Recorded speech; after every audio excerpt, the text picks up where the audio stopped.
Bom, gente, hoje o tema é polêmico. Glúten. Devemos evitá-lo? Então, vamos começar falando um pouquinho sobre essa substância, o glúten, que está presente na farinha de trigo, no centeio, no malte, né? E também na cevada. O que é o glúten? O glúten ele é uma proteína que, quando misturada com água, ele incha e acaba tendo uma ação de cola. Ele gruda na parede dos vilos, lá no intestino, e pode causar inflamação. Bom, primeiro a gente deve lembrar o seguinte, que a farinha de trigo, né, que contém glúten, usada na feitura dos pães, das massas hoje em dia, não é a mesma farinha de trigo da Santa Ceia, né? Nós sabemos que o trigo de hoje é transgênico, assim como outras farinhas também. Eles acabam modificando a constituição genética e levando à produção de um grão de trigo com uma concentração muito maior de glúten, porque acaba dando maciez, mais consistência, mais elasticidade. As massas produzidas com essas farinhas fica mais palatável e, por conta disso, a concentração de glúten nos alimentos é muito maior. Além do que, como eu já falei em outros vídeos, nós ingerimos nessa alimentação moderna, industrializada, né? Fast foods, a gente ingere uma quantidade muito grande de farinhas, de carboidratos, e com isso a gente se expõe muito ao glúten. Então, devo evitar o glúten? A gente evita o glúten, assim, a recomendação é que a gente, oficial, né? Que a gente evite o glúten em 3 situações. Essas não tem choro nem vela, tem de evitar mesmo.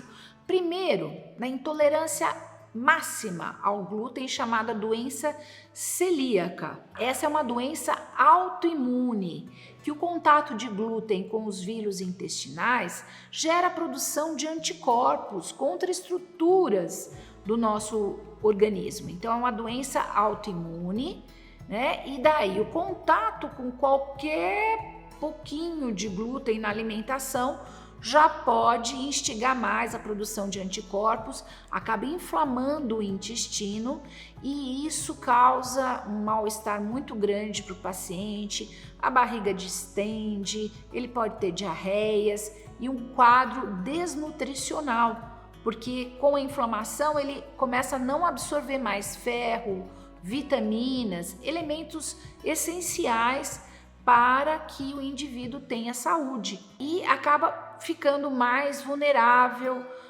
a infecções, a osteopenia, a osteoporose, pode realmente comprometer muito a saúde desse indivíduo. A segunda situação, onde a gente deve eliminar o glúten, é quando a pessoa tem alergia ao glúten. Ela não vai ter uma doença autoimune, como no celíaco, quando ela produz anticorpos contra estruturas do organismo, mas ela vai produzir imunoglobulina E, que é característico das pessoas alérgicas.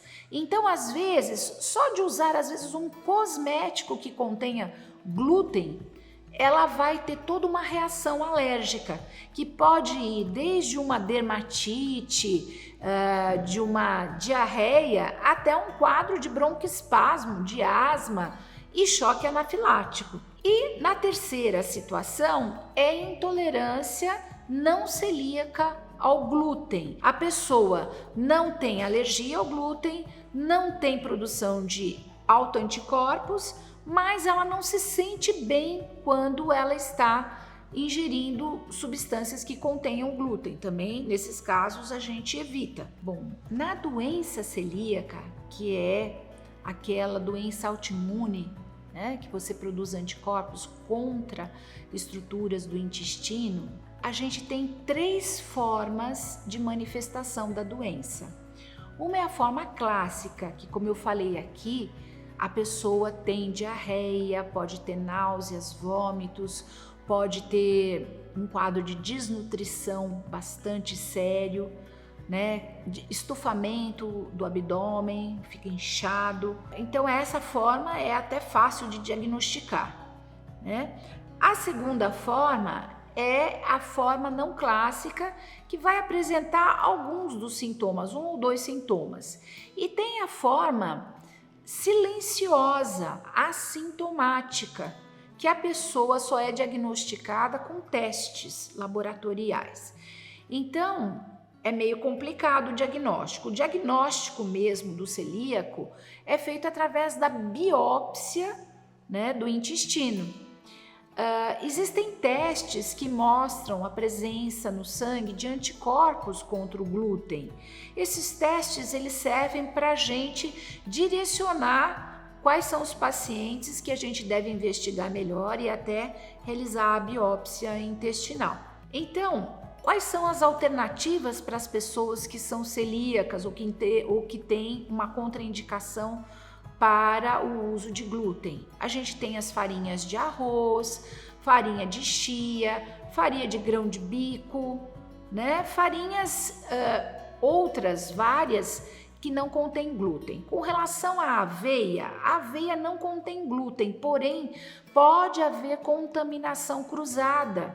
Então a gente deve ficar atento, porque se ela é preparada no mesmo ambiente onde é preparada a farinha de trigo, pode haver essa contaminação cruzada e a pessoa pode ingerir uma farinha de aveia que tenha um pouquinho de glúten, né? Então a gente tem que tomar esse cuidado, porque nos pacotinhos a gente vai ver escrito não contém glúten.